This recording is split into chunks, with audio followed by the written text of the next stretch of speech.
What's up, friends? Welcome to Web3 Academy, a place for entrepreneurs, creators, and marketers to explore and learn how to use Web3 to transform business models and create thriving communities. Enjoy this next episode. GM.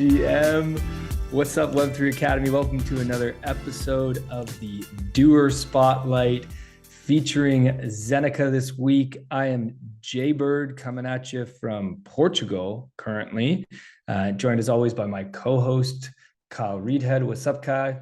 Also in Portugal currently, but only one more week of that. But what's up, friends?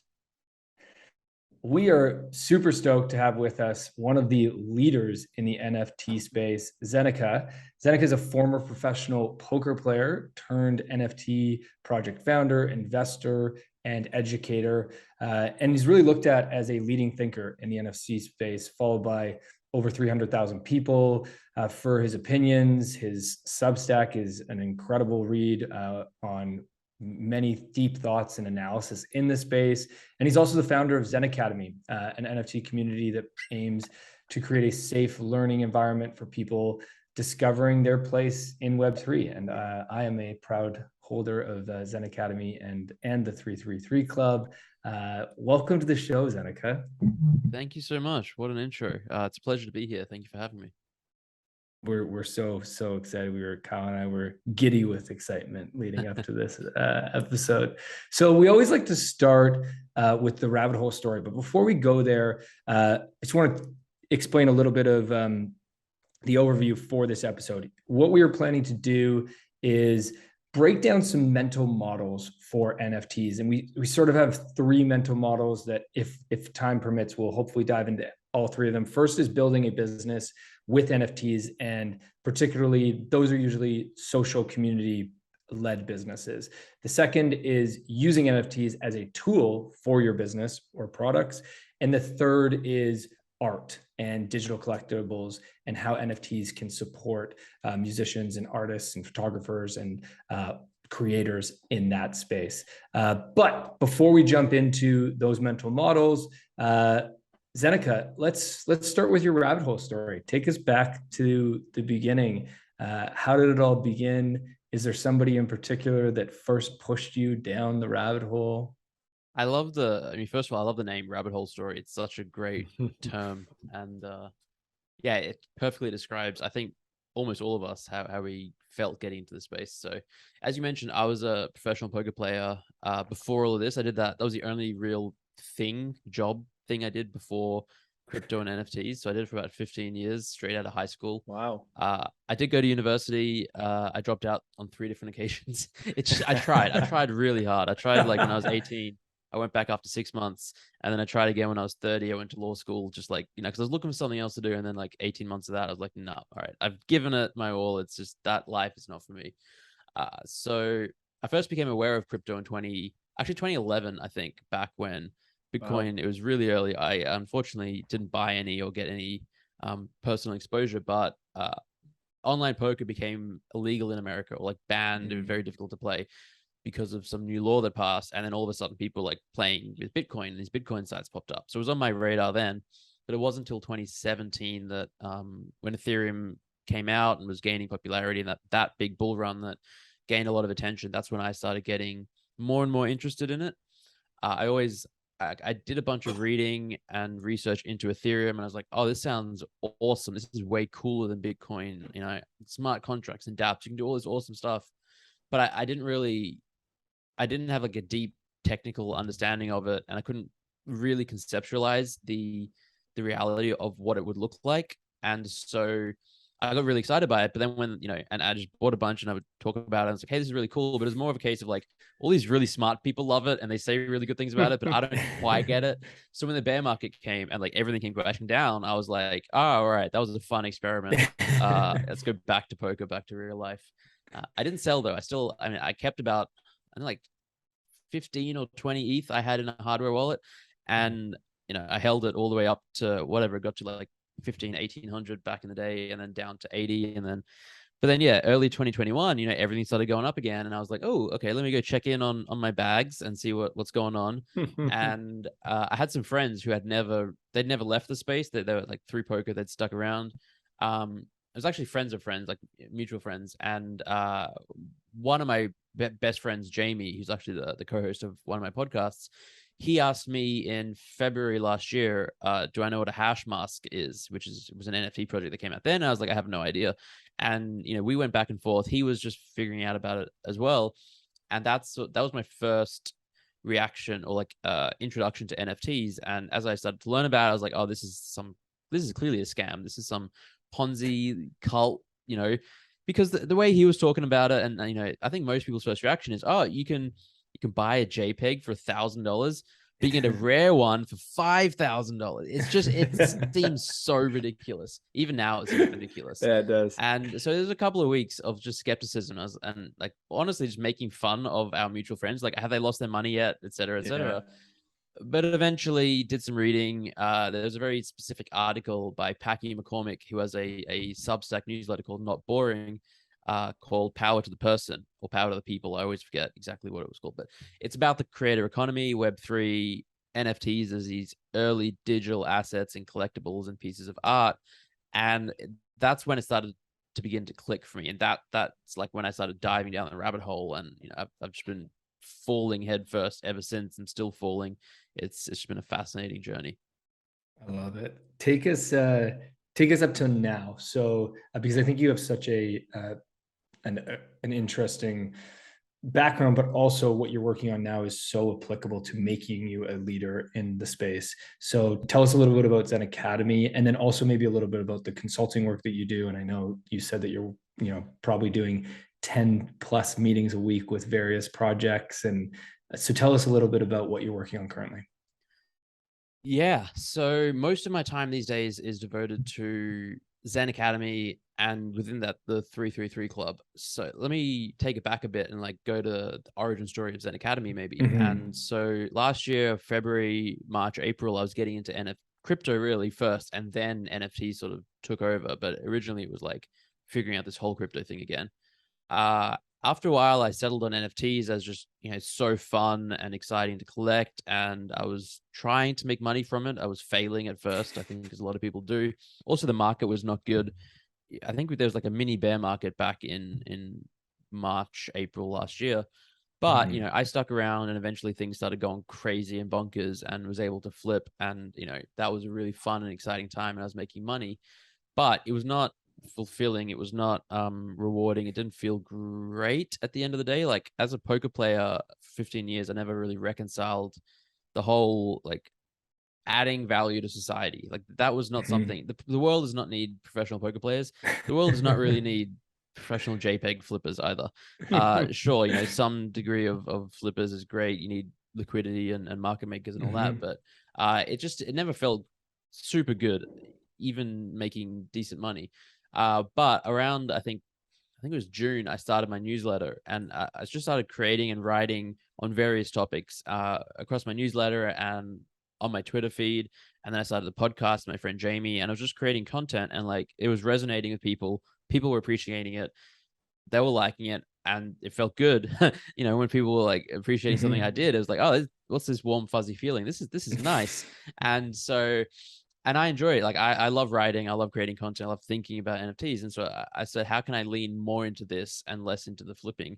And I got burnt out as well. It was like, several months of flipping when it's all you do, 16 hours a day, is you watch the markets. And yeah, it gets exhausting. It was exhausting then. And so I shudder to think what it would be like now if I kept doing it. So I sort of thought about how I could lean into that side of things more, and that's where the idea for Zen Academy came from. I thought it would be cool to have my own project. The traditional ways of monetizing content in Web 2 would be you have a paid newsletter, or you have a Patreon, or whatever. And I thought, well, that's cool, but that's not very Web 3.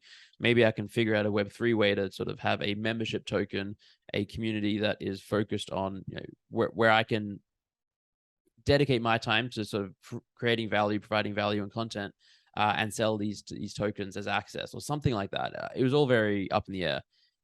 So that idea came around July, August last year. It wasn't until November until we sort of minted.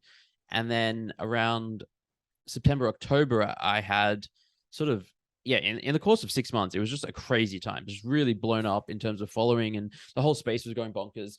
And so I had a lot of people reaching out asking if I could be like an advisor or consultant on their project and could help them out. And it was far more than I could reasonably or realistically work with.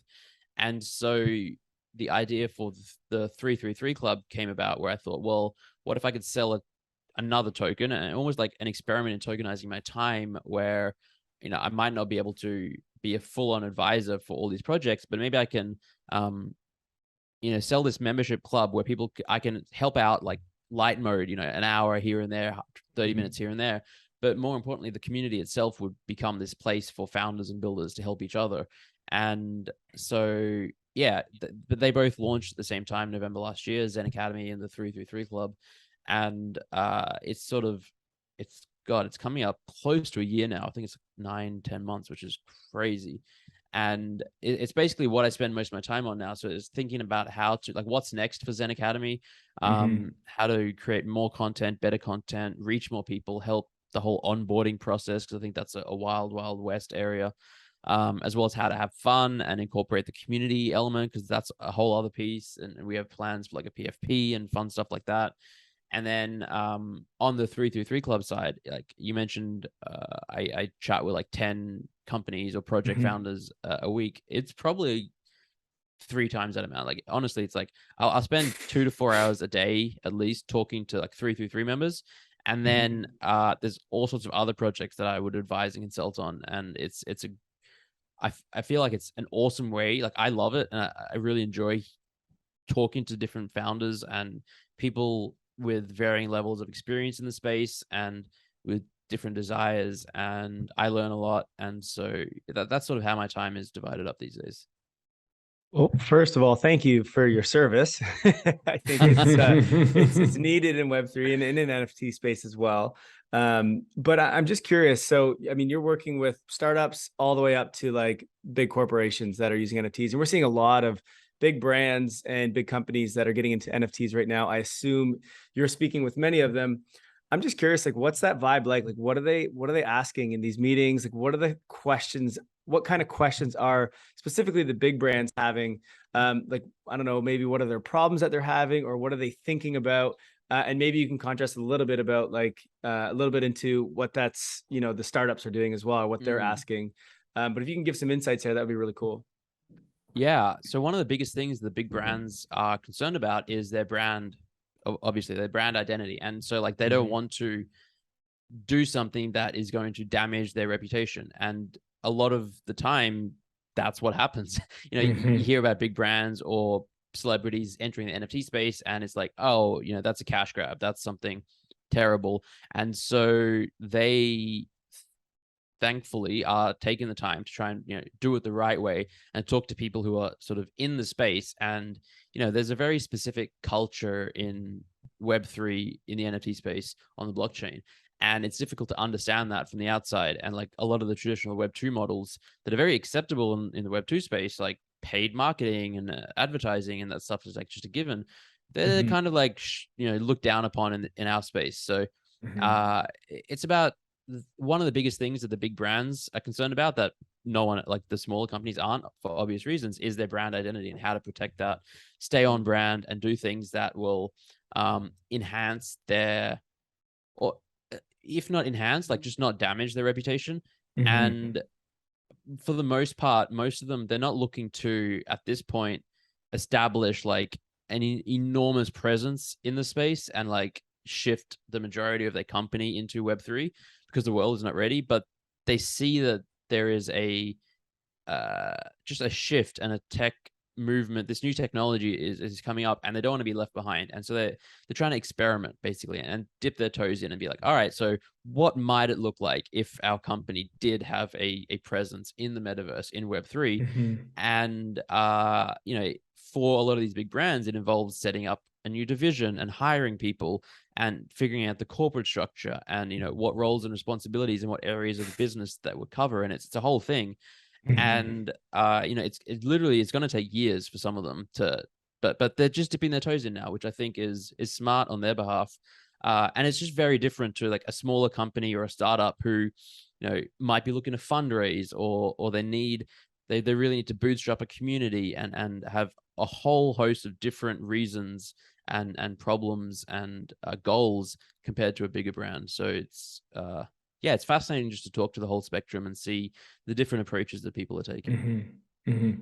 So before we jump into these three mental models, I'm curious, when you talk to people, whether it be, and maybe it's better to think about it like talking to your friends or these people who are not necessarily in Web3 and the NFT space, why NFTs? What's your elevator pitch? Yeah, it's a good question. I think it changes and evolves, but I always come down to the point about digital ownership. And I think that at the core of it is it can be a concept that's a little tricky to understand, but when you talk about how our lives are just moving into the digital age more and more and more, like that's just clear as day. And especially the younger generations are like growing up in front of an iPad, they're growing up in Roblox and Fortnite and like in these virtual worlds. It's sort of, if you can get across the idea of, we've had ownership in the real world forever, but we've never really had a way to have true digital ownership. Now we do. And I think that's the point I try to hammer home. I often go to gaming as a great example because, people are spending a ton of money on in-game items already. And you can see that there's demand, and people clearly, especially again, younger generations, are happy spending, their discretionary money, or even more sometimes, on skins, on experiences in virtual worlds. And NFTs as a technology just enhances that experience for the consumer. Actually, for basically everyone, I think it's a benefit. So yeah, I really just try and get through that. I don't have a specific elevator pitch. I think it varies person to person, depending on their background, their age, where they're coming from. But just trying to get across the point of digital ownership is the thing, and it can be difficult at times, but that's what I aim for. Yeah, and I think the thing that comes up for me so much is that a lot of the times when people think about, especially right now in the space, because there's so much focus on making money and investing and return, particularly within NFTs, you mentioned flipping before, that people think digital ownership, that's all that means, right? It's like, oh, the purpose of digital ownership is so that I can make money, right? And increase value. But the thing that I think we're missing is that most of the world actually doesn't necessarily, I don't know if care is the right word, but they're not focused on that. And those aren't the people that are in Web3 yet, right? All the people that are in Web3 are very much, unfortunately or fortunately, sometimes focused on that speculation and that opportunity to turn a profit. But most of the world, they don't necessarily need that return, but ownership is so much fun. It's so exciting I remember one of my first businesses that I was involved in was a small startup, and I was not a owner when I first started. And then I got equity as an owner, and I didn't get much equity. That equity actually didn't ever really turn into money, to be honest, because the business never became liquid. But that feeling of ownership puts you in a different state of mind. And that's something that I find is such a big opportunity for businesses with NFTs. It's the community economy. You're supercharging your customers to now feel this sense of ownership versus just feeling like a user or a customer.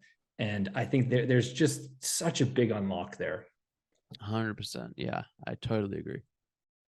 I think it's also the utility that comes with it too, right? And I think that's what you're saying is most people are not people that are investing in the stock markets and trying to, invest to make money, but they use technology for utility. It makes their life easier. It makes their life better. And I think NFTs can do that for many, many, many things, which I think we're going to break down here in these mental models. And so before we pick your brain on that, Zeneca, I guess, why don't I give Jay, you just gave the kind of mental models of the three. Let me explain it in a little bit of a different way. And then we'll let Zeneca kind of run with it and see if you have more to add. But we were just trying to break down, all the different ways you can use NFTs. We have people ask all the time, like, I want to start an NFT. What should I do? And I'm like, well, that's kind of the not the right way to look at it. I think it's like, what business do you want to start? And then let's figure out how NFTs can like, can help you with your business. And so the way that we kind of explain this, if you think of like 3 different circles or sort of big categories, one is sort of like a community-based NFT, and you can branch off that with things like you could make a DAO with a community NFT. You could make like a membership site or a membership thing where you give access to real life stuff or to digital things with that. And there's one more on the community NFT. PFPs and branding. You can have a PFP and a brand play, right? Like the VeeFriends play. Yeah, VeeFriends kind of thing. We're going to build movies around it or games or whatever. And those who own it, they own some of that branding and IP. So that's really cool. That's one of them. Then you have the other box, another circle, let's call it. And this is sort of like NFTs, which help you with products, right? Or services. So actually, I would say maybe the 333 Club is one of those where you sort of have a service-based NFT where it's like your time, you said. There's also like NFT ticketing. There is, I think it was Nike or whoever launched I think it was a shoe or a clothing, but you can buy the NFT first, right? And then you can go and claim that to claim like a real life clothing or whatever. So it's just helping enable how we do commerce essentially, or services and things like that. And then the last one, which we sort of touched on, which is like collectibles. This could be art, this could be music, this could be whatever. I think you said baseball cards, it could be any kind of cards. Are there, I guess first, those are kind of the 3 big categories, and there's many things that you can do with all those. Are there any other categories? You mentioned fundraising for startups. Maybe that fits in there. Maybe it's its own. Zeneca, is there anything else you would add to that? Or what are your thoughts on that model? Yeah, I think the model is pretty comprehensive, and you can probably fit most things into one of those 3 categories. I'm trying to think. I wonder where gaming would fit. It's probably under the community aspect, but yeah, largely I think that it's a good framework to sort of have in mind, and most projects will be able to fit into one of those 3 categories. I think one of the most important things is for a project to figure out exactly like why are they launching an NFT, like just exactly how you said.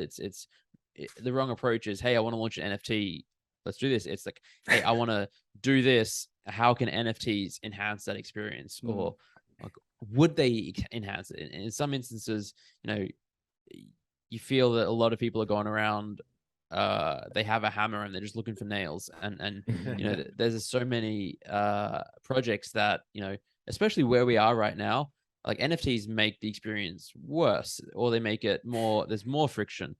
And I think it's awesome for projects to be experimenting, because that's how we learn and grow. And a lot of the use cases that might not work so well now, in 5 years, 2 years, whenever, they'll be commonplace and it'll make total sense. But I think, just understanding your why is something that I think is super important for a business or project looking to incorporate NFTs. I do agree that in many cases, NFTs do make the experience actually worse, especially if it's like, that's your sort of commerce, or the way that someone has to purchase. Like a subscription right now doesn't really there's a lot of people wanting to experiment with it. I'm like, that's cool if you want to do that, but no, like there's not many people that can purchase your subscription, because 1, they don't know how to do that, and 2, it's just a very clunky experience instead of just like putting in a credit card, Is there any specific use cases, maybe it's one of the ones we've just mentioned, that you're like, oh, NFTs are nailing it, it makes it way better than the real world already? I kind of think of maybe the way you've set up Zen Academy is one, and that's sort of like membership, which you don't really get in the Web2 world. Like you can, but I think it's definitely, I think it enhances the experience when it's an NFT. Curious to hear your thoughts on that, just based off your own story. And maybe there's other use cases that you're like, oh yeah, NFTs are already way better than the traditional world. Yeah, I think memberships are an excellent example, because you have traditional memberships all over the place. You have, people can subscribe to a Patreon or a newsletter on a monthly basis, a yearly basis, and get like a discount. But sort of NFTs just can and have made that experience better. You can have a lifetime membership, which the buyers can then resell. That's something that you could never do. Or you have like some projects have a 1-year membership or 3-year like proof, which you can resell, which is just something like, if I go subscribe to someone's Substack for 12 months and then I decide after 2 months, oh, I don't like it, I can't then go and resell that subscription. And certainly, like, all right, maybe some platforms have a refund policy, but there's almost no instance where I could sell it for more than what I paid for it. And I Right. think the fact that it's all on chain allows for the founders or the community managers or owners to do fun and interesting things with the community, you know, like airdrops or like token gated access, or partnerships with other projects. And it really is just an excellent way of just attributing ownership of a membership to people. And yeah, I think that's probably one of the best use cases we've seen right now. And a lot of these sort of PFP projects are, you know, in large part a membership token as well. Like Bored Ape Yacht Club, it's a yacht club. You have a club membership. You know, in the traditional world, people pay hundreds of thousands of dollars for like the most expensive country clubs and golf clubs and stuff like that. It's not because it's that much money to play around a golf. It's, you know, sure, it's probably a nice golf course and nice amenities, but most of the money is like because of the other members of the club and maybe the networking opportunities and stuff like that. And, you know, say what you want, it maybe is not the most egalitarian, I hope that's the right word, I always get that one messed up, but approach to life to have these gated communities. But it is a reality and it's been around for centuries, millennia. And I think that it's just sort of taking that whole almost like country club approach to the digital space, but allowing for infinite types of models. Like you have free mints that, you know, that launch and generate value for their holders.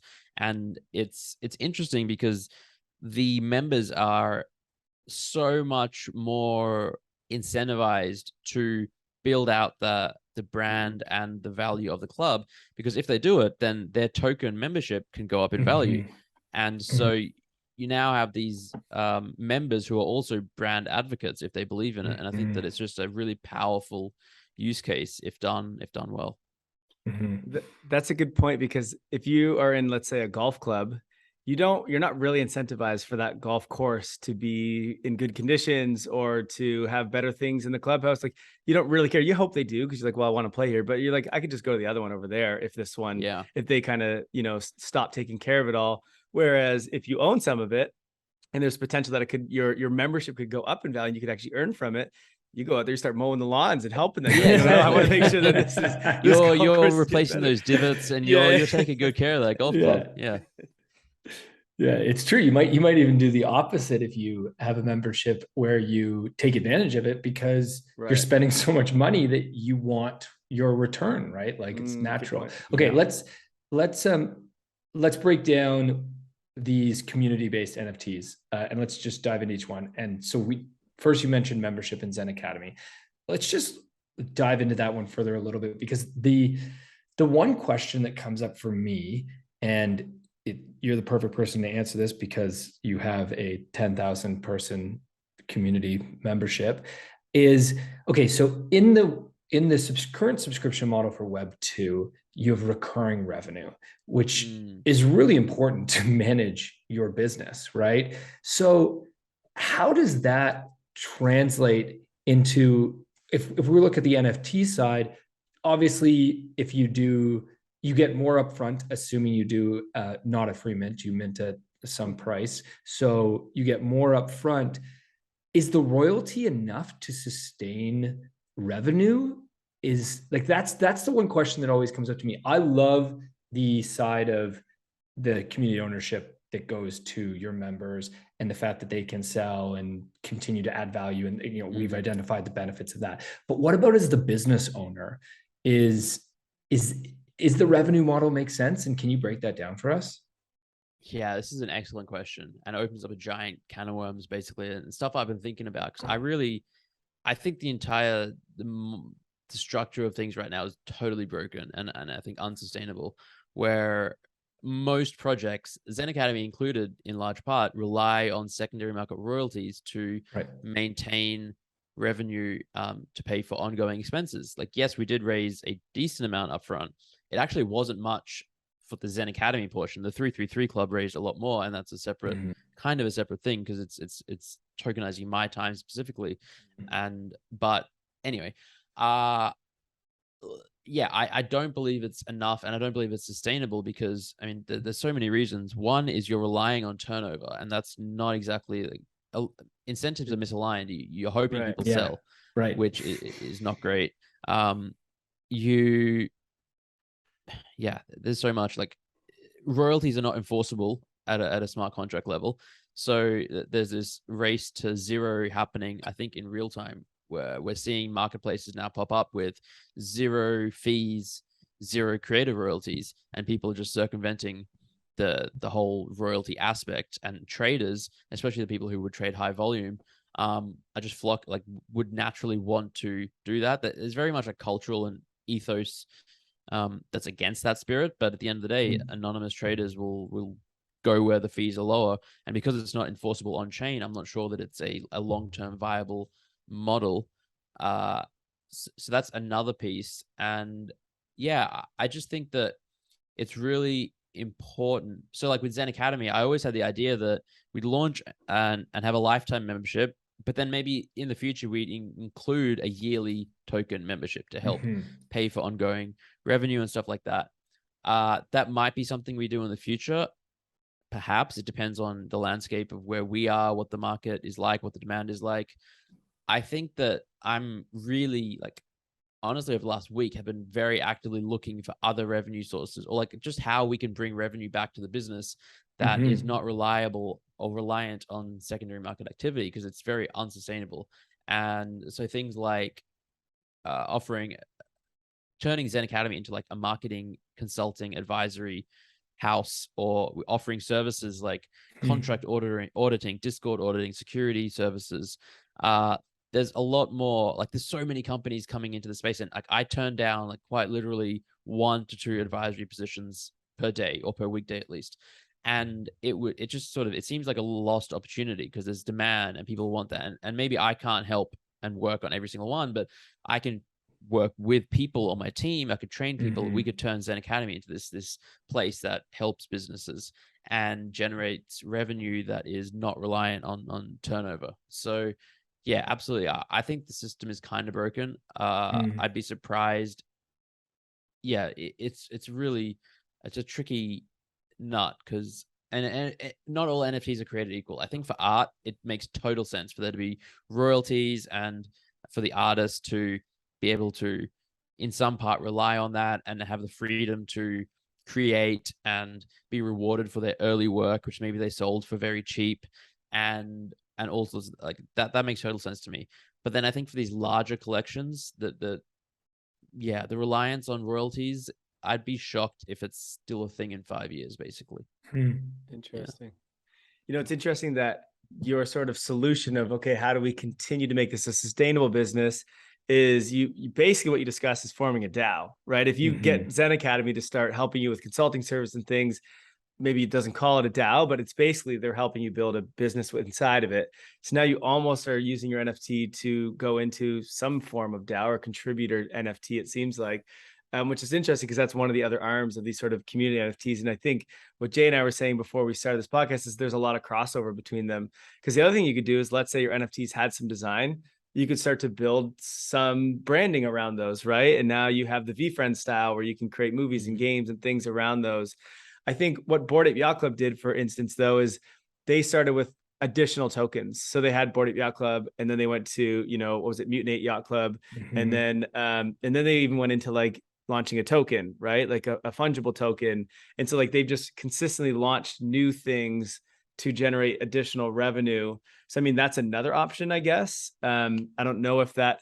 I mean, I kind of think of it as like if you go to a gym, sometimes you need to you got to pay a registration fee first, which is like, let's say the Zen Academy NFT or any social type NFT, but then you still pay a fee, a yearly or a monthly fee to attend the gym.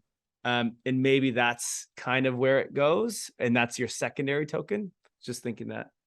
Yeah, there's a lot of models that could and would work. I think we're still in the experimentation phase, and I think we're going to see a lot of stuff tried and see what works and what doesn't. The Bored Ape model has worked fantastically for them, obviously, but I think them.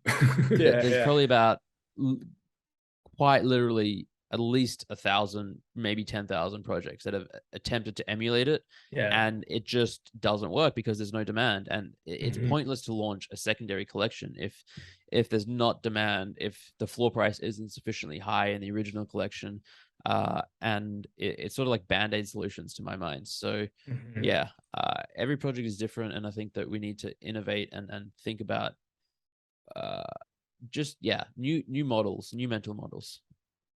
I think the key is, if you're going to launch a secondary token of some sort, there needs to be additional value made or created than when you launch the first one. And I think when Bored Ape Yacht Club did it, or when a lot of these do it, it's more just like, we had a bunch of people, now let's just do another one, but they didn't build anything. There was no new service or new like value creation coming into that like business, let's call it.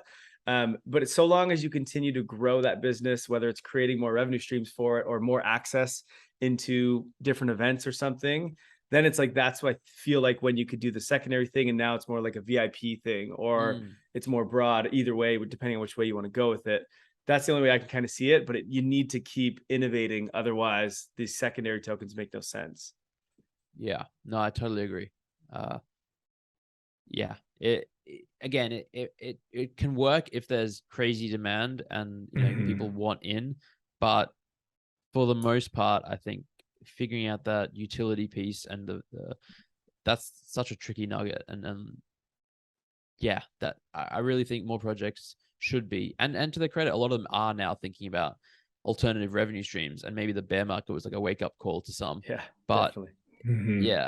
We're sadly going to see many projects fade away and just like they'll run out of their treasury and their runway. They were totally reliant on secondary market sales, and the market is just not supporting them anymore. And the the founders will disappear, but the NFTs will always exist because that's the beauty of NFTs. So maybe the community does something with it, maybe it doesn't.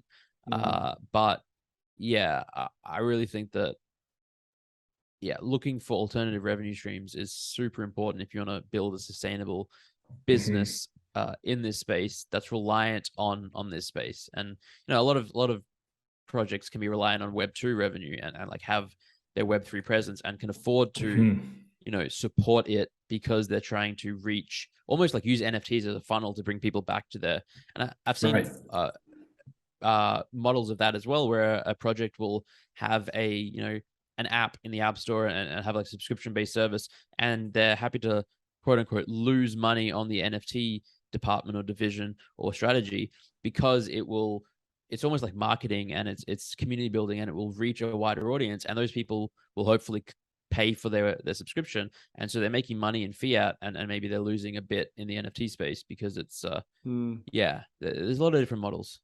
That's a great point. You don't always have to make the revenue or the value creation come as a result of just number go up of your NFT. Yeah. You can also just, maybe it stays the same, but you're making revenue from fiat or from whatever, an ETH or whatever. Like, it doesn't always have to be like, that's ownership, that's equity. And of course you want that to go up, but that doesn't also have to be your revenue stream. That's a great point. I like that.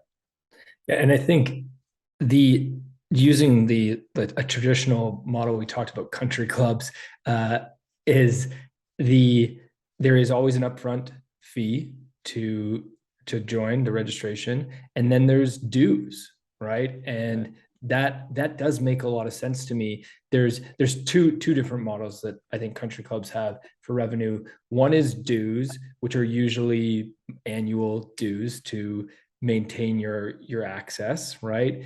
And the other is minimum spend is also often a revenue model they use. So you can't just pay your dues without going to the country club and like buying some food or buying some clothes or buying some merch, right?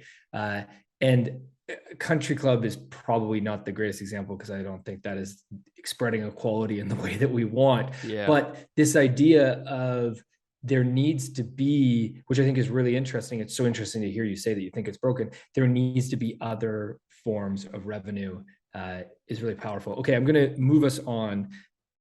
It's August 9th right now when we're filming this, and a topic that is very hot right now is IP. It was just a few days ago that Moonbirds made the announcement to move from IP owner or commercial rights ownership or licensing to their NFT holders to moving to CC0.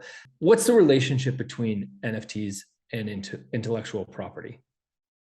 Yeah, it's such a fascinating topic, and it's very wide ranging. There's a lot to unpack. Generally speaking, I think it's sort of been broken since inception, because when an NFT is created, usually what happens is the creator, the artist, or the company behind it owns the intellectual property, and what they sell is the NFT, the token. And the token does not come with the intellectual property. So then it's like, what are you buying? You buy a token, but you don't own the IP to it. So there's like already a mismatch there. And so in some instances, I think it's fine, especially art is a really good example where you buy an NFT of art to collect art, to hang it on your wall. Doesn't mean you own the IP of that art. You can't then go and make prints of it and Right. or sell copies on yourself. That's how it's worked in the traditional world. I can go out and buy a piece of art, but that doesn't mean I own the IP. The artist still owns it. They created it, and they want some sort of control and ownership over it, so that someone doesn't just buy a piece of their art and then just plaster it all around the world, dilute their brand, and all that kind of stuff. That sort of makes sense to me. But the tricky part comes from, you know, these community projects, these PFPs, especially PFPs, because people now want to use them as their profile picture, as their identity. Mm-hmm. But if they don't own the IP, it starts to become a little strange. And so what we saw evolve was I want to say the Bored Ape Yacht Club model. They weren't the first to do it. Avastars did it, and I think maybe some other projects, but they were the first to make it popular, where the Yuga Labs, the company, said, all right, so we own the IP of that. That's how it always works. But we're going to give holders of the NFTs full commercial rights. So it's a license agreement between Yuga Labs and the NFT owner to allow them to commercialize the art of their NFT. So they can go out and make a brand out of it. They can plaster it on shirts and mugs and this, that, and the other. They can license it. They can sub-license it out to third parties. If someone else wants to use a Bored Ape in an animation, maybe they have to pay the ape owner. So that became a popular thing, and a lot of projects copied that. But it's still not 100%. It doesn't solve the issue of the disconnect between NFT ownership and IP ownership, because at the end of the day, the token holder has a license to commercialize it, but the intellectual property is still owned by the parent company. So there are situations where, you know, in the terms and conditions of that license arrangement, the parent company can decide to take back some of those rights or change the agreement. And, you know, maybe that happens, maybe it doesn't, but that the ability for a centralized entity to control the IP rights and the licensing rights of an NFT holder, it's not really Web3. You don't truly own everything around the NFT if that is the case. And the sort of like the scary scenario is always, what if, you know, maybe you trust the company, maybe you think that they won't do anything about it. Maybe it's an irrevocable license, but I've heard that there's ways around irrevocable licenses. If the company goes bankrupt or something gets acquired, maybe that there are ways for that to break as well. But yeah, let's talk about getting acquired. Imagine if I always go to this example: Disney acquires Yuga Labs, and, you know, Disney then says, all right, we're going to pay Yuga $50 billion, and you know, that's obviously way more than it's worth. And the founders are like, okay, that's too much money, we can't say no. And the investors now say, okay, we can't say no, we're going to take it. Now all of a sudden Disney owns the IP, and they can say, all right, we don't want everyone commercializing it to their heart's content. We're going to put some restrictions on it. You have commercial rights, but you can't use it for drugs, guns, violence, and maybe those are good things, but then maybe they extended it and say you can't use it to create anything that is a competitor to our existing Disney content. And you see how it gets a little messy.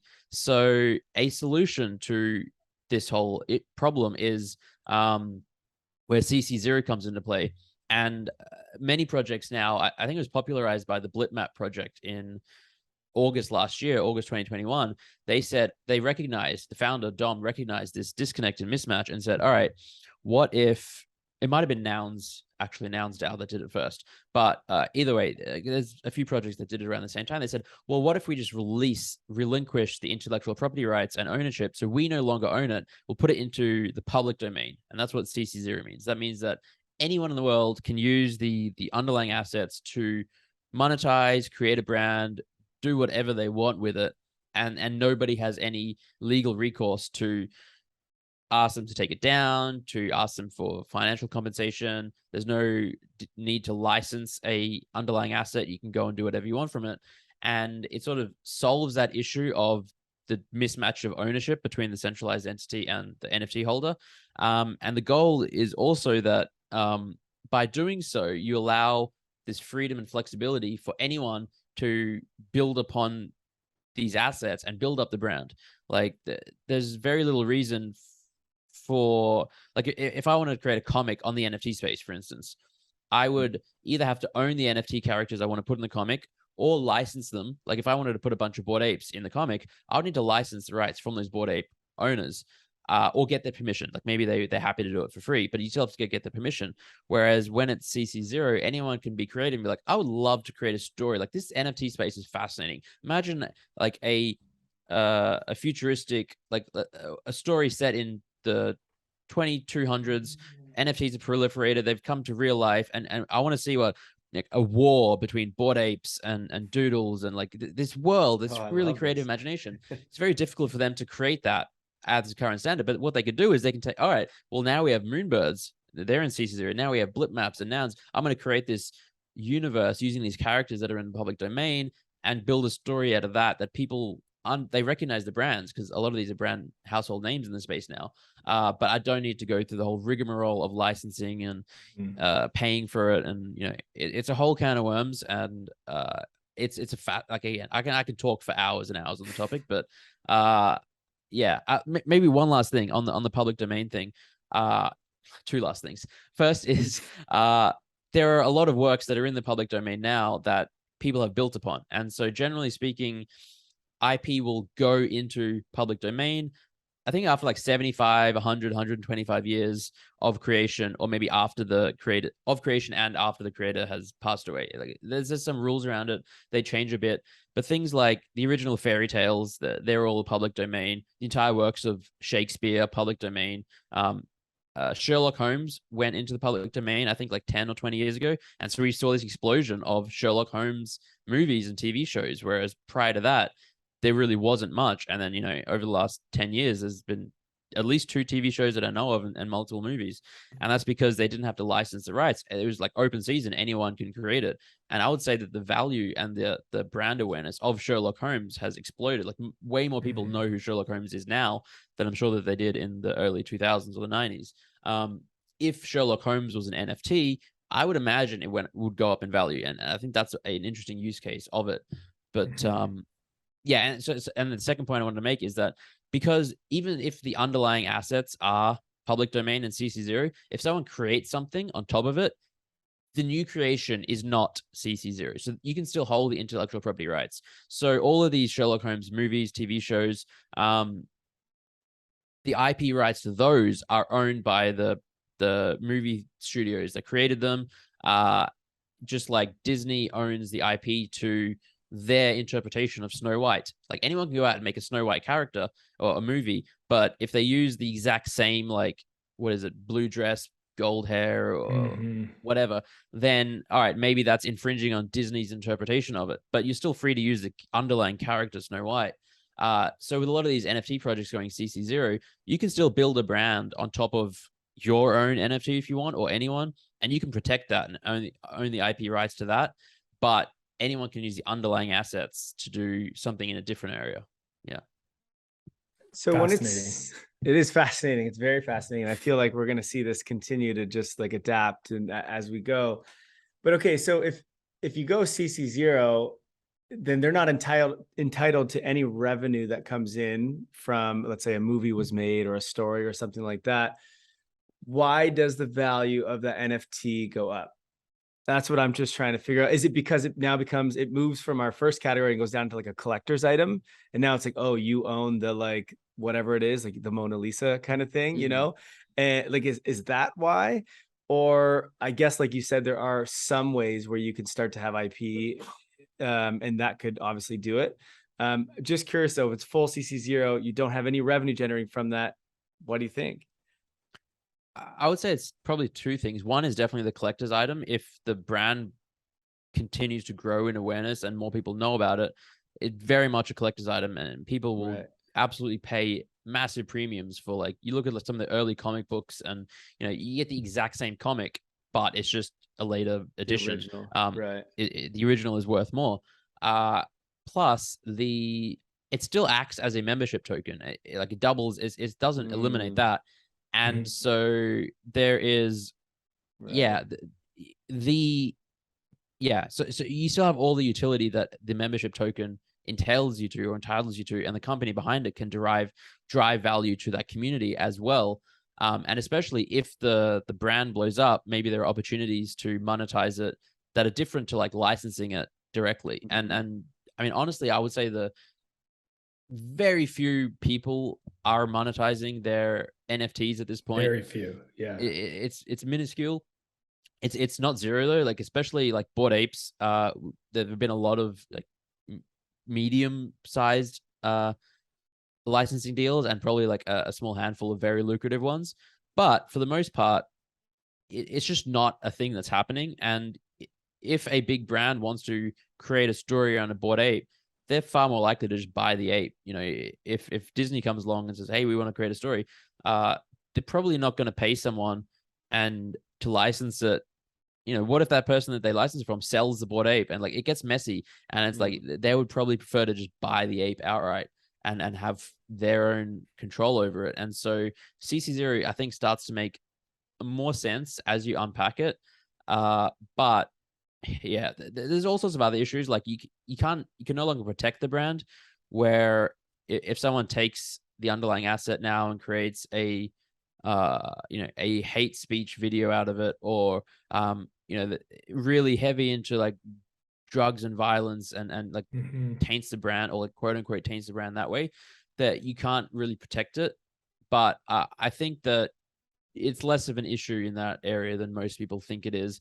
And another thing is, like, in reality, like the logistics of protecting it is very difficult. Even if you have full IP rights, if some anonymous person on the internet takes that and creates like animation of violence and hate and drugs, good luck. Like, once something's on the internet, like, you can't take it down. Like, good luck. And going after them, it's going to be very expensive. It's probably not going to be lucrative or worth your time. So in a lot of cases, especially when it comes to individuals protecting their own IP, I think it's a bit overblown. Obviously, if the brand blows up and it becomes like Disney, then Disney spends a crazy amount of money protecting their IP these days. But it's all an experiment as well. Like we haven't seen this play out before in human history. We've seen what it looks like where a centralized entity owns the IP and builds a brand around it and controls the narrative, and it's worked fantastically for some that have done it. Again, Disney is just the best example.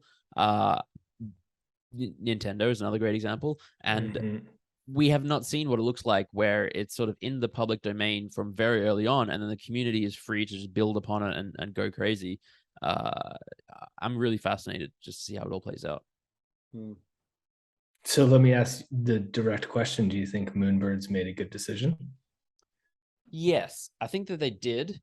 I think long-term, CC0 is the right play. I think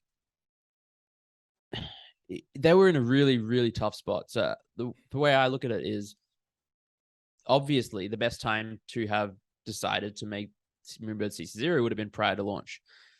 And the second best time is today, or the day that, like, every day that they had waited, it would have gotten worse and worse and worse. So it's so much better to do it now than a year from now, when maybe a lot more members of the community would have decided to try and build something and protect their IP. I have reservations about the way that they did it, and I think that their communication could have been way better, and their approach could have been a lot softer, and there's a lot of nuance to that. But I believe that if we look back in 5 or 10 years, most likely, like, I guess, my opinion is that it will be looked upon as a good decision, but who really knows? Like, there's always some risk that they shot themselves in the foot and damage their brand too much in the short term, and it's going to hinder their ability to make it to the 10-year mark in a really successful way. But knowing what I know, like what everyone knows about Moonbirds, is like it's proof is the company behind it. They raised a ludicrous amount of money from the sale and from secondary market royalties. They've been hiring like mad for the last few months. They're building something massive.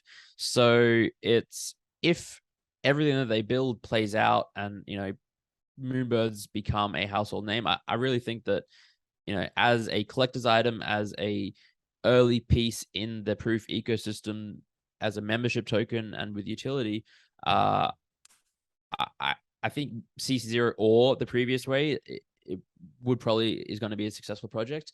And I think CC0 allows for some interesting stuff to happen if they can survive, you know, the just the crazy FUD storm that they're in right now, which I think that they can. Yeah. I think there's incredible irony in the fact that they made a decision to decentralize, to be more Web3, but they did it in an incredibly centralized way. It's so ironic. Like, and I think I agree with you. I think we'll look back, and right now everyone is so focused on what we've lost, because that's the only model that we know, right? We know Disney works, we know Marvel Comics works, right? But you bring up great examples of Sherlock Holmes works and Shakespeare works, and so I think, but we just don't think about those examples really, right? And also no one likes anything taken away from them that they think that they did buy, especially without their decision. And you know, one of the big things is people bought in under the impression that they would have full commercial rights, and it was like advertised on the website, and you know, people had the rug pulled out of under them, for lack of a better term. And so it really is a messy situation. But I think we'll look back on it hopefully favorably. You know, I think about this community NFT or whatever we're calling them, and there's these three sort of arms we just kind of pull on all three of them. And you asked the question, Jay, at the beginning of like, why NFT? And the one thing that I'm noticing here is like, why NFT? It's because you can do all three of these things: branding and IP, membership, and like build a business together, like equity, let's call it. You can do them all with one tool, one NFT, right? Like if you wanted to, you can start a business, let's say Zen Academy, and you get a bunch of people in there who want to learn about NFTs together. And you're like, well, let's turn this into a consulting business as well. Well, now you have membership, and then you also have sort of DAO and equity in that, and you share in revenue. And then if you also made those NFTs some sort of branding and IP, maybe the DAO starts to build movies and games and metaverses like what Moonbirds is doing. And now you have like branding and IP, which is going, you have business going, and then you have this membership, which just becomes even more valuable. And it's like this one NFT can do it all. And you can't get that in the web, in the traditional world. That was really cool. Yeah. The possibilities are endless and limitless and fascinating and exciting. Like 2 days ago, I've been thinking about this a lot lately. I went through like a ENS registration storm, and I registered Zen Media, Zen Advisory, Zen Consulting, Zen Castle, Zen, 20 or so. I was like, just thinking like, because we registered an entity in Dubai in the UAE recently. Zen Labs is the name of the entity, because apparently academy is like a restricted word there anyway. But then like I was like, I own ZenAcademy.eth, I don't own ZenLabs.eth. And I went on, I was like, it was listed for sale for 1 ETH, and I was like, all right, I'll buy this, but now I want to register everything else just in case. I feel like we all went through that like 10 years ago with .coms as well. Yeah, and email addresses. And totally. Okay, let's shift gears to the second bucket that we talked about at the beginning, using NFTs as a tool for your existing business or your product.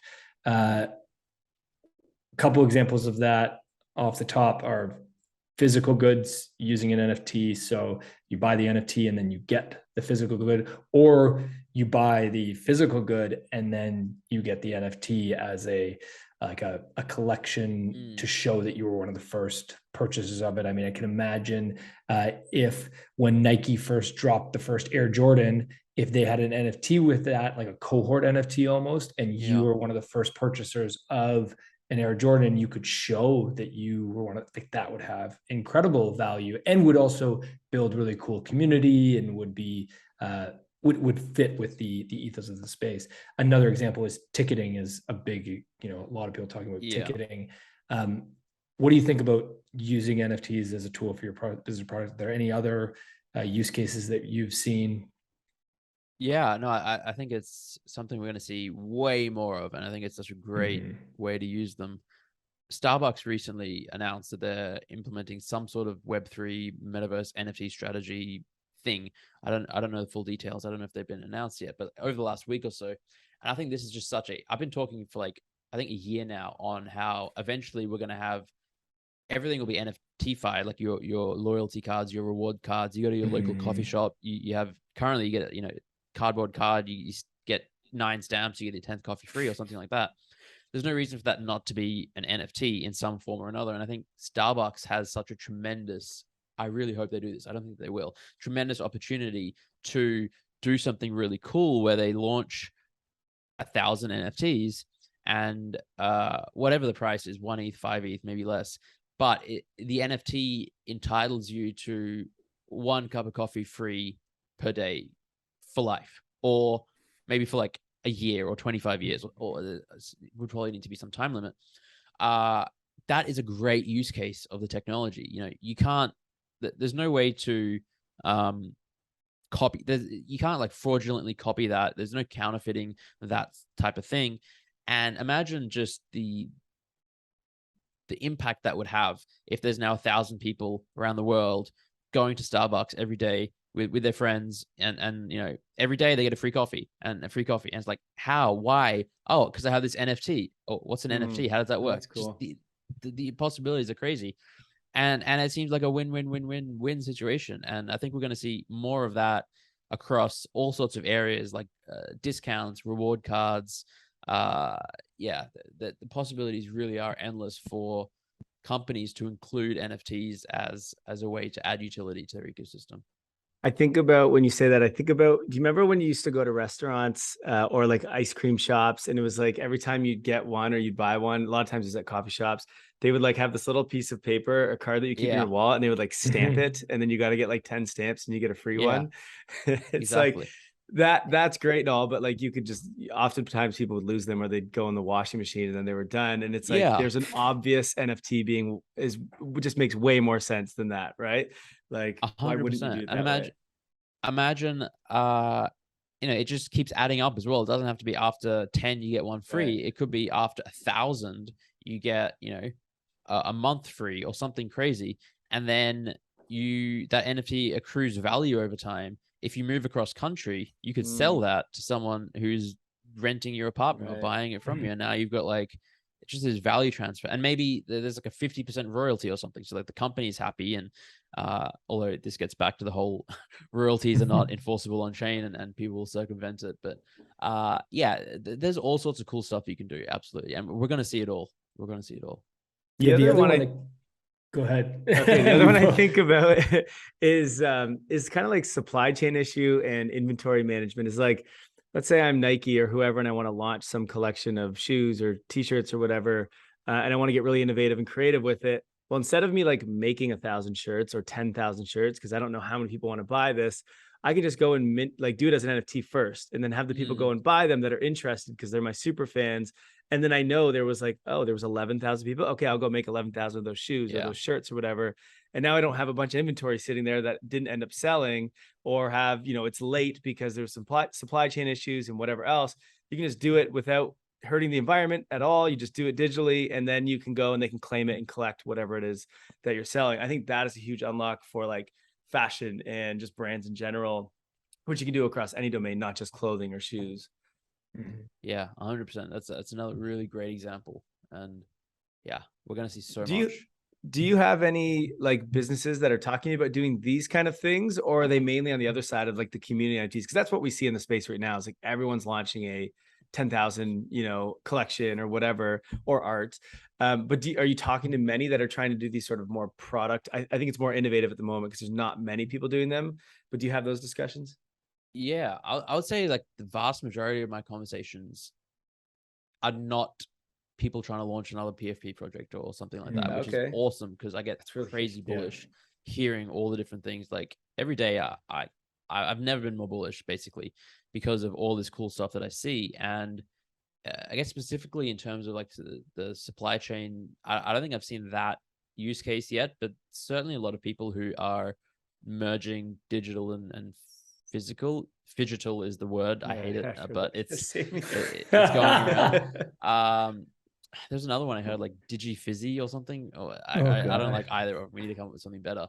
But yeah, there's certainly people doing stuff in that area, and I think it's really fascinating. And there's a lot of cool things you can do, even down to having like NFC chips in like in your shirt or on your pair of shoes, because this is something that I didn't know either, but like once you get to the high end market for shoes or bags and stuff, all bags, there's a lot of fraud and like fakes, around. And imagine being able to prove, oh, that's an authentic bag or an authentic pair of shoes. There's value in that. So I think, we're probably, it's already starting to happen, and we're not that far off from it going sort of even more mainstream, where probably all of the big companies will have some element of that, where it's really easy to tell, oh, this is a legit bag. This is a legit Louis Vuitton bag, or this is a legit pair of Nike shoes, or whatever it might be. So yeah, and then when if someone has that asset and wants to sell it, they sell it along with the NFT or something like that. And then now the new owner is like, all right, I provably have this. It's genuine. I can tell the provenance. It came directly from the company to this person, and then I bought it. And yeah, there's so much cool stuff coming. It's crazy. The other use case that I think a lot about is R&D and feedback. So, brands exchanging NFTs in return for insights, product development,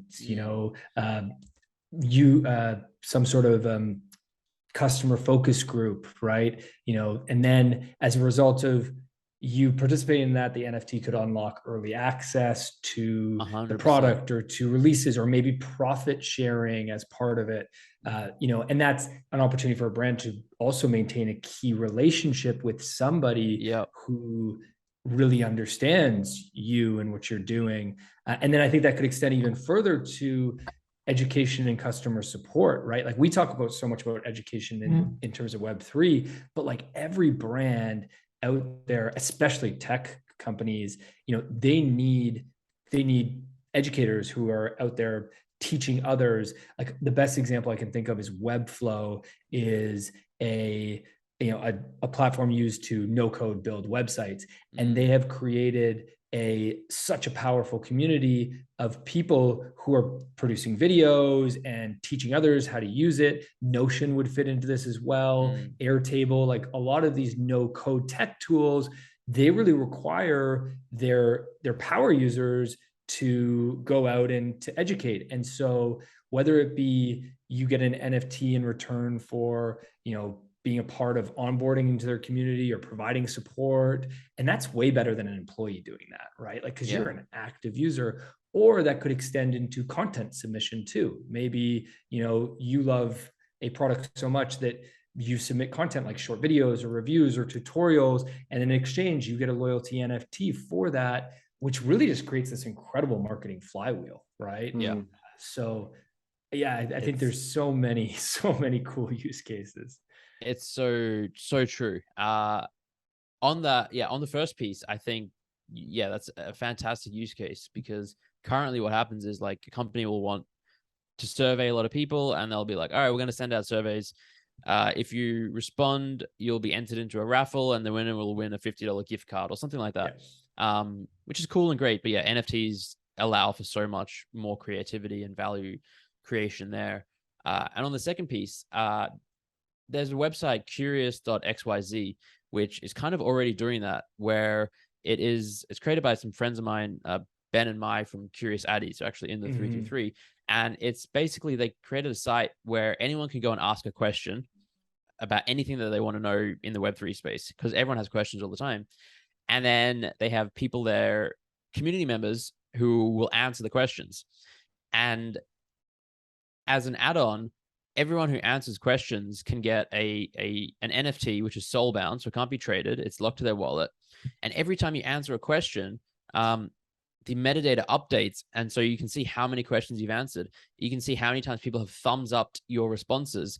And all of a sudden now the company can see like, all right, these are the people who are adding the most value to our community. If we ever do a token, if we ever do some sort of thing, we can reward them. And it's a very clear way of aligning incentives. And if some people, honestly, for some people, that's enough. It's like some people like number go up, even if it's not a financial number. It's like people like gamified experiences are amazing. And if you can get, so yes, absolutely. We're going to see so much cool stuff like this. You just actually said the fourth category that we didn't include, and I just realized it is soulbound NFTs, reputation NFTs, right? Credentials, things that you can't sell that don't actually have any value except for to yourself, right? Achievements and things like that. So that's funny. I have a question for you, Zeneca, and maybe this has come up with a lot of your clients or like the people that you're speaking with, consulting with. We've talked about all of these use cases and potential of NFTs, but we also said, well, they're not really ready. The tech is not ready. We've said that a few times, and like a lot of these things we're saying, it's like it doesn't make the experience better yet than it does in the Web2 world, except for the community side of things, I guess. I'm just curious, what do you think that this industry needs to get that stuff ready? Is it just improvements in tech? Is it improvements in awareness? Like, is there anything specific that either other companies you're talking to are saying, like, we need this first? Maybe it's regulation, I don't know. But is there anything you think that we need to, get specifically in order for this to actually work mainstream? Yeah, regulation is actually an interesting one. I always say two things, and that's education and infrastructure. And I think that we need both in order to go mainstream. And the education piece it's kind of obvious, there's so much to learn in this space. It's so difficult to learn. The learning curve is so steep. We need better resources and more resources. And I think we're seeing a lot more come out now. And we're seeing projects that are specifically focused on education, many more of them. Obviously, that's one of the things ZenAcademy does. I think we need like 1,000, 10,000 more projects. I never view another education project as competitive at all. I think it's an all hands on deck situation, right? As well as existing, like any project should have an education piece just to help the onboarding process for new members. So we just need more education, more awareness, and that's going to take, honestly, just both. Yeah, it's going to take time for everything.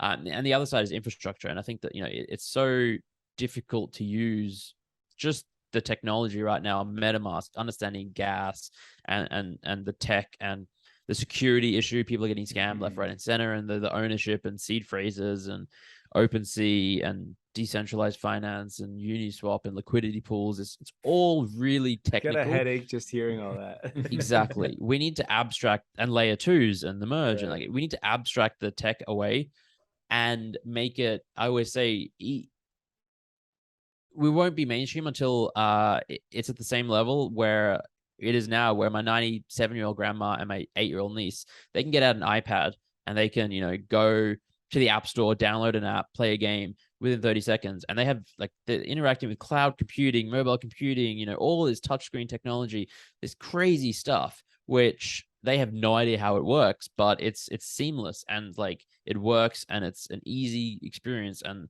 so I don't know if we'll ever get quite there on the Web3 level. Maybe we will, but we need, and that's going to take years and years and years. So education, infrastructure, and maybe some regulation. I don't know about that, but yeah. Do you think the word NFT, like, when do you think when we get there, we don't even use the word NFT, or what are your thoughts on that?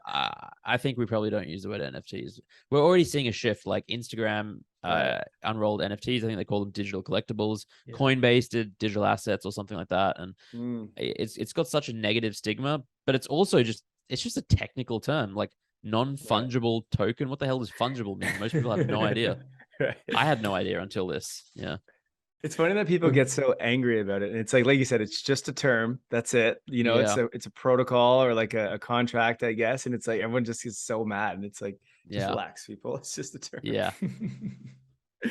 All right. I think you've only got a few minutes left here before you got to jump to one of your probably 30 advisory calls of the week. So I think what we're going to have to do is we're going to have to skip art and digital collectibles, which was our third one. And then our fourth, soulbound tokens, and those whatever, that whole space as well. So we'll skip those. Maybe we'll have to get you back on for a part 2, Zeneca, when we come back to those. But I just want to, first, I want to ask you a couple of speed round questions, and then I want to give you a chance to tell people where they can find you and how they can join Zen Academy. Please do join Zen Academy. It's a great place. Okay. What's an NFT you'll never sell? Let me ask you this first, actually. How many NFTs do you have? That's a great question. Yeah. So the technically correct answer is like 50,000 plus. Wow. Because I get sent like just a lot of spam NFTs all the time. Yeah. I think that the real answer of NFTs that like have some value or that I might care about, it's still several thousand, maybe like somewhere between like 3,000 to 6,000 is probably, way too many is the answer. And one that I'll never sell. I mean, I think my PFP ape is probably one that I'll never sell. Although when we do a Zen Academy PFP and stuff, I'll probably be switching to that. So who knows there. My Fidenza is one I always say that I would never sell because I really, really love it. But I could see selling it, trading it for a different one. I'll go with PFP ape. Let's stick to that.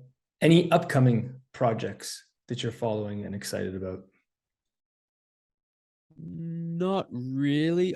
Okay, maybe there's 2 actually. Memeland is one that is sort of, I'm not really fully on top of it, but it's just like everyone's talking about it. It's in the zeitgeist. They're the potatoes projects. That's probably going to do well. And then there's one called Cripopolis, which is a animated show by Dan Harmon that is coming out on Fox next year. They're launching an NFT in like 2 days on the 11th. I did a Twitter space with them last night. I've been chatting to the team. I think they're going to do well. So those are 2 on my radar, but I sort of miss so much these days because I'm not. I sort of hear about the projects that are coming out like 6 months or 12 months from now, but not the ones that are coming out next week. Yeah, which is why you should join Zen Academy, because there's lots of conversation of which ones are coming out there. Okay, final question, and then we'll give you a chance to give your shill. If you had a billboard that 1 billion people were going to see, what would you write? Oh, that's a great question.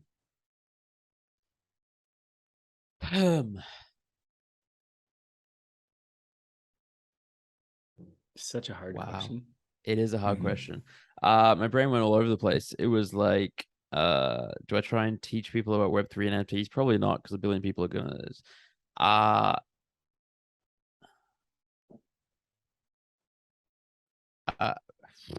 Maybe I'd tell people breathe, or go read some go read books, or I don't know, some life lesson that isn't very breathe is a good one. I like that. Yeah, it's like it's the easiest thing. It's free and anyone can do it. We all can do it, and we forget how powerful it actually is. We just did a breathwork session with our team here. We're having a retreat. That's why Jay and I are both in Portugal, and everyone was just blown away by how powerful breathwork can actually be. It's really amazing. I think a few that come up for me when we've spoken in the past is make haste slowly is one that you told me that you often say, and direction is more important than speed. Yeah, those are 2 mottos and values that we have at Zen Academy. Yeah, I really like those. Okay, speaking of Zen Academy, did not come up with myself, stolen from others, but okay. Or comparison is the thief of joy, I think, is the other one that I've heard you use before. That's really good quote. All roads lead to Dubai. Yeah. Yes, indeed. Okay, we're already over time, and I know you got to jump. So before you go, give us a little bit of a shill on where people can find you and how they can get involved. Twitter is probably the best place for me. It's at Zeneca_33. YouTube is something that we're pushing a lot more. We have a YouTube channel. If you search Zen Academy on YouTube, the channel's Zen Academy 333. And then our website, ZenAcademy.com. It's actually down right now because I took it down for security reasons after my Twitter hack. But by the time this goes out, it should be back up. And those 3 places, and come join us in Discord and all that good stuff. This has just been incredible. A deep bow for you, Zeneca. Thank you so much for the time. I hope we can do another one to to talk more because we could definitely talk for hours. Absolutely. And this is the type of stuff that we all need to be discussing and teaching. And, there's so much to learn about the space. And I think it's the stuff that's not the technical stuff, as you said, but more of the 100%. real use cases. So thank you. No, thank you both so much. It's been a pleasure. And yeah, I could talk for hours and hours and hours more. So let's do it again sometime. Awesome. Thank you for listening to Web3 Academy. We hope this helps you along your Web3 journey. And if it does, please share this episode and subscribe so you don't miss the next one. By the way, if you have yet to join the Discord community, you are missing out. This is where all the magic happens. This is where we learn, where we ask questions, where we network. You want to be in there. The link to join is in the description below. And finally, a quick disclaimer. Nothing in this podcast was financial advice. Crypto and Web3 can be risky. You can literally lose it all. In fact, if you invest on account of what we say, you probably will lose it all. So don't do that. In all honesty, the point of this podcast is to remove the noise of markets and price and focus on utility and implementation anyway. So you should not take any of this as financial advice. Thank you, friends, and see you in the next one.